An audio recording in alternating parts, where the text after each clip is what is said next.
네, 안녕하세요. 이번 주제는 앱 개발 시에 아이디어를 뺏기는 얘기를 이제 해보려고 하는데요. 보통 그 앱 개발할 때 그 거의 3대 질문이 있어요. 그 앱 개발을 뭐 어떻게 해야 돼요? 그리고 또 뭐 개발을 의뢰할 때 뭐 개발사에 뭐 맡겨야 돼요? 직접 개발해야 돼요? 이런 얘기가 뭐 더 많긴 하고요.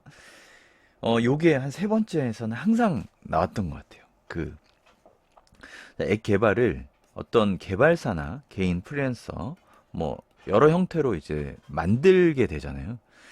이랬을 때 이 개발사가 그 아이디어를 딱 듣고 이거 되게 신박해. 내가 만들까?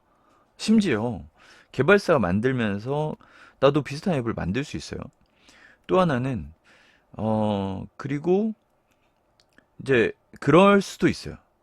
이 개발사가 소스를 만들고 나서 A라는 개발을 하고 나서 비슷하게 A-를 만들어서 다른데 또 공구를 하게 되면 여기는 진짜 이 서비스를 하려던 데인데 여기서 더 치고 나갈 수가 있죠. 여러 가지로 고민입니다. 돈은 돈대로 드는 상황에서 과연 아이디어 뭐 물론 이런 얘기도 해요. NDA 같은 계약을 맺으면 비밀 유지 계약이니까 막 소송해서 뭐 안 되게 하고 뭐 이럴 수도 있죠. 물론 이런 장치들이 있어요. 안전장치들이 있고, 뭐 계약하면 좋죠. 계약하고, 뭐 유출 시에, 또는 이런 것도 있죠. 또 다른 회사에 동일하게 만들어주지 않는다. 뭐 이런 것도 계약할 수 있죠. 뭐 다 할 수 있습니다. 할 수 있는데, 할 수 있는 것과 그걸로 정말 막히냐의 문제에서 다 막아낼 수 있을까라고 하면은 그건 퀘스천이에요. 예. 못 막을 수 있죠. 자, 그랬을 때, 지금 이제 하려고 하는 얘기는 뭐냐면, 부득이하게 이제 개발사를 통해서 이제 개발을 할 수밖에 없는 상황에서 잘 생각해 봐야 될 게, 이제 앱이라는 거를 어떻게 바라봐야 되냐. 앱은, 만드는 것이 전부이거나 끝이 아니에요. 결코. 자, 그럼 쉽게, 비교해 봤을 때, 이제 회사 홈페이지를 하나 만든다고 해요. 홈페이지. 자, 홈페이지 만들면 그 사업이 끝난 게 아니잖아요. 홈페이지라는 게 요즘 그러니까 앱이라는 게 뭐 많은 기능을 한다는 건 알고 있고 그 앱을 통해서 우리가 이미 많은 기능을 하고 있기 때문에 앱이 마치 많은 비중인 양 생각할 수는 있는데 많은 비중은 맞지만 그게 전부는 아니라는 거예요.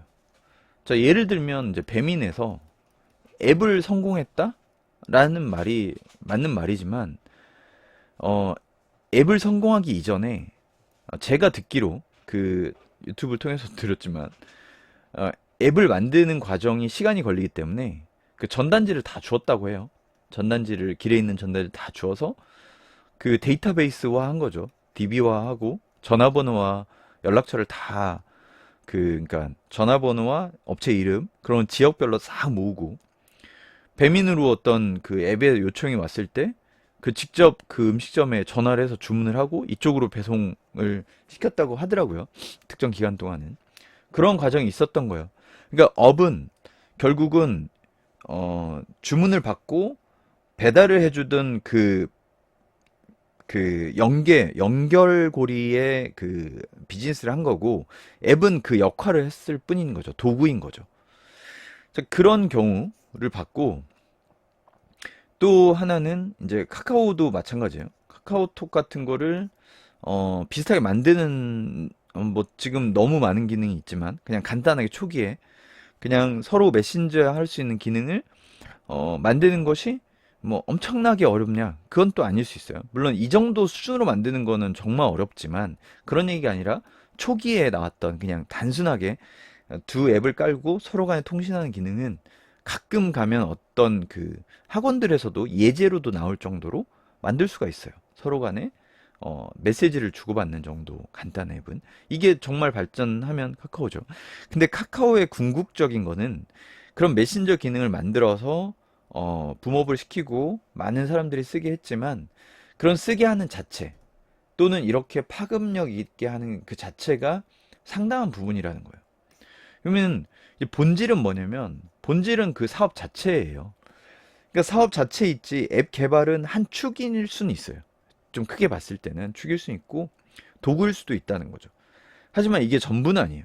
자, 다시 이제 본론으로 오늘 얘기하고자 하는 바로 가서, 자, 아이디어를 우연찮게 뭐 가져갈 수도 있어요.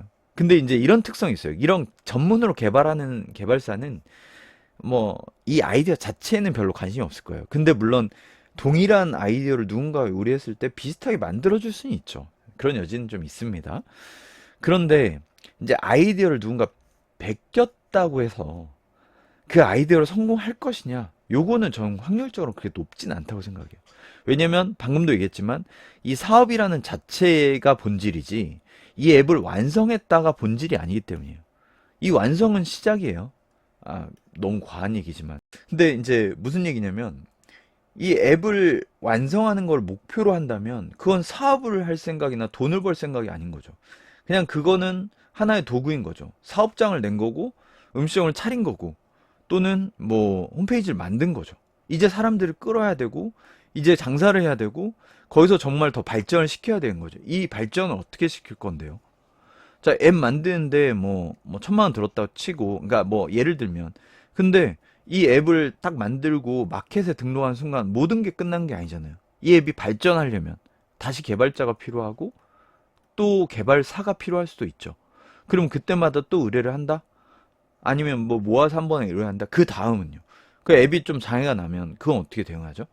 그러니까 이게 아주 단순하게 앱을 한번 만드는 걸로 끝난다면 저는 베끼는 문제가 굉장히 심각할 거라고 생각하는데 이건 그냥 과정의 일부이고 또 이거를 어떻게 해서 더 발전시킬 것인가 또는 이걸 어떻게 많은 사용자들이 쓰게 할 것인가 그리고 어떤 모양으로 가져갈 것인가 그게 저는 더 많은 비중이라고 생각을 하거든요.